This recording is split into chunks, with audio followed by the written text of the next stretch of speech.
So we are Team Supernova, and this is our Sprint2 presentation. So today we have Ash over here. My name is Joni. We have Ming and Jin. So today we'll start off talking about the background of the project we've been working on, and then how we got the design principles from that background. Then we'll go over the research and results, and then touch on our design solutions that were informed by our results. Okay, so we were given a brief by the UX team, and we built on their research. The title of our product is called Twindo, and it is a drive-through convenience store. So you order on the app, and then you go pick it up, and there's no storefront. This is our persona. Her name is Rachel. She is a busy attorney. And her goals are to cut down on errand time in order to spend more time with family and friends. So after talking to Antonio, who is our client, we came up with some design principles that coincided, hopefully, with what he was going for on this project. They are less is more, quick navigation, focus on products, and make it stand out. And we are going to try and use these design principles to inform our decisions throughout this process. So the next thing we did is we looked at the market to see what other competitors were doing, and we plopped them down on this diagram we have. We wanted to see how they were handling bold versus subdued and cluttered versus clean, how well they executed these. Went the wrong way. And these are the competitors that we looked at and where they fell. And this is where we want Twindo to be. We want it to be bold and clean. One concern that Antonio had for us was the pronunciation of his company name. There was some confusion in the past on how to say it, so we took it upon ourselves to do some testing for the capitalization. So we gave our users these three options to look at, and we asked them just to say it out loud and say how they would say it. That said a lot. So this 100% pronounced Twindo correctly when it was spelled like this with a capital T. 20% said it correctly when it was capital T and capital D. And again, we had 100% that said it correctly when it was all lowercase. So those are the two we're going to use from now on. And I'm going to pass this over to Jen to talk about desirability testing. Thanks, Joni. So desirability testing is a way for us to measure how successful our visual designs are, how they are resonating with our users, and to gather feedback on elements like color, typography, to see how well they're reflecting our design principles. So the goals that we had going into it were to get feedback on the design principles, how they reflect our design principles, and on visual hierarchy, whether color or type size is making the hierarchy clear, and also the color palette, whether they're clashing or working well together, and also on readability of our selected font. And the process was quite simple. We interviewed 4 users, all women, ages between 30 and 45, suburban moms, and we did the test remotely using video chat. And we asked them the same questions and asked them to rate our style tiles based on how well they reflect our design principles. So these are the results. Again, focusing on these 4 key design principles. And they this is the rating on how they rated each of our style tiles. And now I'm going to hand it over to Ashley to talk about our design solution. Thank you, Jen. My first style tile on your board that were tested was the retro red theme, kind of like vintage paired with modern. People really liked the thematic elements of this one, but they did not like the color combination, but they did think it was product focused. For this one, it's taking the kind of like soft yellow and black mood board and kind of making it more vibrant and fun and energetic. One user said it had a really nice, like, sexy vibe, which really liked it. And people actually responded very positively to this one. They liked the kind of like consistency with the shapes and the different navigation options. And this mood board turned into the style tile. So kind of keeping this like friendly, minimal, fun vibe, not too fun, like subdued a bit. People thought it was inviting and clean, and they liked the way the objects kind of like played off each other. So kind of like the round contrasted with the square. But someone did say it was like kind of reminded them of office furniture, so it might be like a little bit too sterile. Which brings me to the one I chose. I'm going to choose the green one to go forward with, but I'm going to pull some elements from the yellow one because the green one did adhere the most to my design principles, and the yellow one was a close second, and I wanted to bring in some fun objects with the yellow. And so going along with that, the logos that I choose to move forward with kind of were all within these principles as well. So kind of playing with the 2 windows, the QR code, and the last one I think was a little bit softer, still kind of playing with a 2-window vibe, maybe like the end of an airplane window. So I think building this out in the future is a good idea. So handing off to Joey to talk about her stuff. Okay, so for my first mood board and style tile, I wanted to lean into the less is more principle. So I played a lot with the white space, and then I kept the UI elements simple and just added splashes of color to direct the eyes where it needs to go. And this is some of the feedback I got. It seemed like I was somewhat successful with my goals. So for this mood board and style tile, I wanted to focus on the standout principle, so I added sketching to the icons and the buttons as well as the background. And then I also added bright yellow and bold black to also highlight the important aspects of the board. And I got some good feedback on the icons. I also got feedback that it was simple, young, and clean, though maybe a little bit too clean. For this one, I really wanted to focus on the standout principle as well. So I chose colors that were different than I saw in the competitive analysis.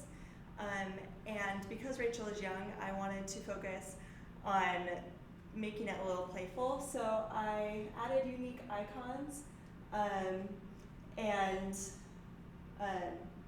also added like fun shapes like the swoop, just to make it a little bit more creative and young.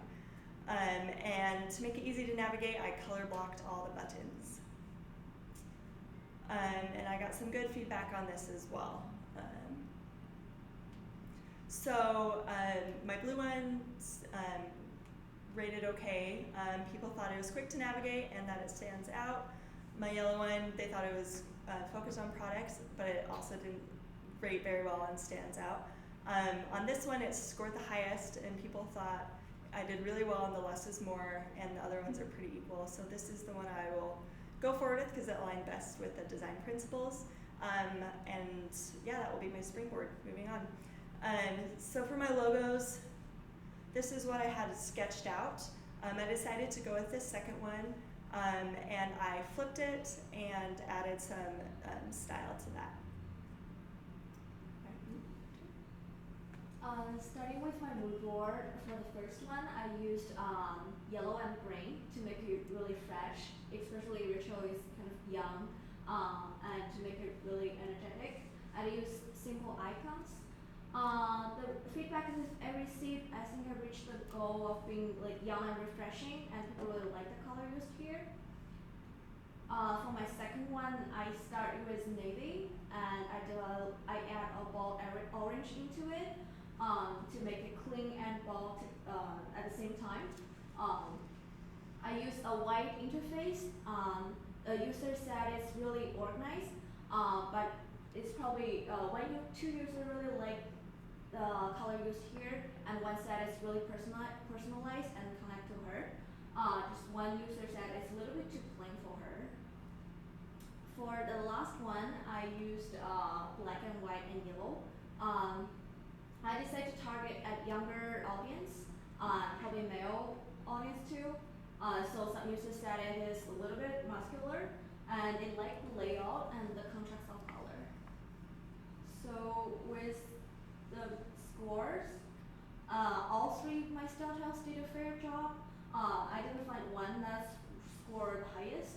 I decided to go with the second one because it scores fair on all the 4 principles. I probably will use some elements from the first one the third one to make it focus more on the products and make it standing out more to the users. For my logos, these are the sketches from last week. I decided to go with the third one. I'm still deciding to add orange color into it to make it more interesting. But I think the one stick the best with my style tell and the whole style with it. Next I'm passing to Jen to talk about his design. Thank you, Ming. So, for my mood board, the first one was kind of inspired by architecture, the windows. I wanted to really focus on two primary colors, and then that led to this style tile. I wanted to really focus on the product and less is more here. And some of the feedback I got was, I think it was kind of split. Some people loved the red and blue, and some people said it clashed too much. The second mood board was more inspired by nature, shades of green, how they interplay with each other, which led to this style tile. Again, wanted to focus on the products here and quick navigation. And the feedback I got here was that they loved the product scrolling section, but the colors were clashing. It was kind of canceling each other out. The third mood board was more about energy, so I brought in kind of played with orange colors and shapes, which led to this style tile. And on this one, I wanted to focus on the product and less is more.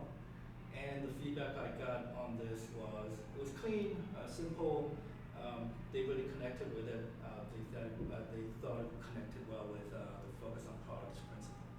So these are the results of the user ratings on my style tiles, and the third one, the orange one, tested best. I think it reflects the design principles best, so that's what I'm moving forward with. And for my logos, these are the 5 sketches that I liked best, and then I moved forward with this one to end up with that logo as my final logo. So now I'm going to hand it off to Ashley to talk about wireframes. Thank you. Okay, so we received the UX team's wireframes for evaluation, and we made some changes initially. We felt like orders was too focused on, and it seemed like this was more of a list type of feature. So some people chose to change the language, some people chose to represent this with icons. We wanted to keep it product focused based on Antonio's and our user research. So this resulted in like maybe a different products page or just changing the imagery. And we also wanted to maybe change the button navigation slightly to show a cart that's more accessible and to also show more of the products page. So for my wireframes, I decided, like this is an example of product that they have and then adding it to an order. So I kind of changed it to adding the product to the list and kind of utilizing a lot of pop-ups to select list, members, and location, which can maybe be done with micro interaction in the future. All right, Tony. Okay, so for me, I wanted to focus.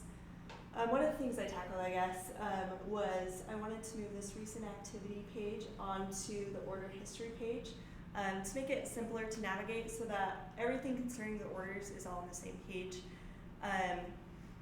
And I also changed the name so that it was my orders. So that's what it looks like. And then for the second major thing I did, I again wanted to focus on easy to navigate.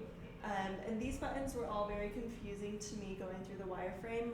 Most of them had several steps within those buttons to complete, so it was easy to get lost where you were. So what I did is I combined all those buttons into a drawer below so that no matter where you are within those steps, you always know where you are and where you're going next. And now I'll hand it over to Ming to talk about her designs. So I mainly focused on the home screen. I didn't use home because I feel for the home screen has a search bar on top and a call to action button on below it to create new orders.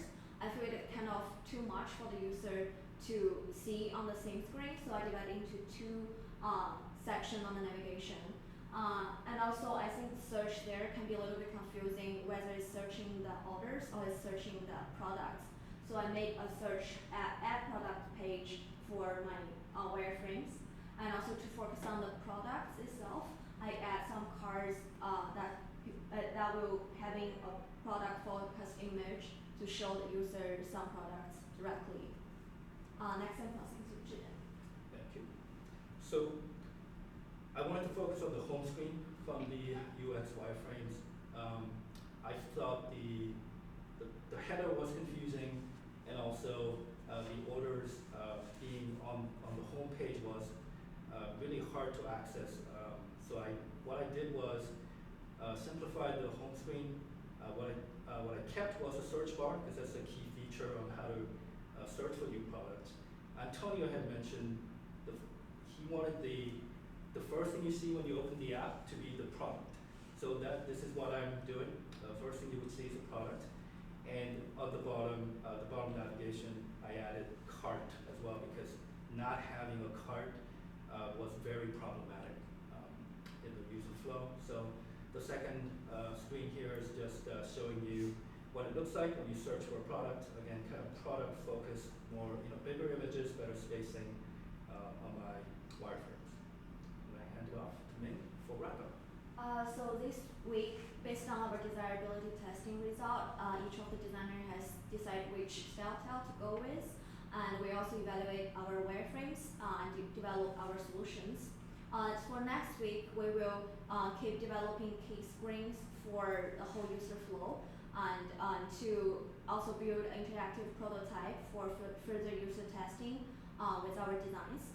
At the same time, we probably will also do signature visual design movements to enhance the user experience with our design. Thank you for listening. Do you have any questions for us?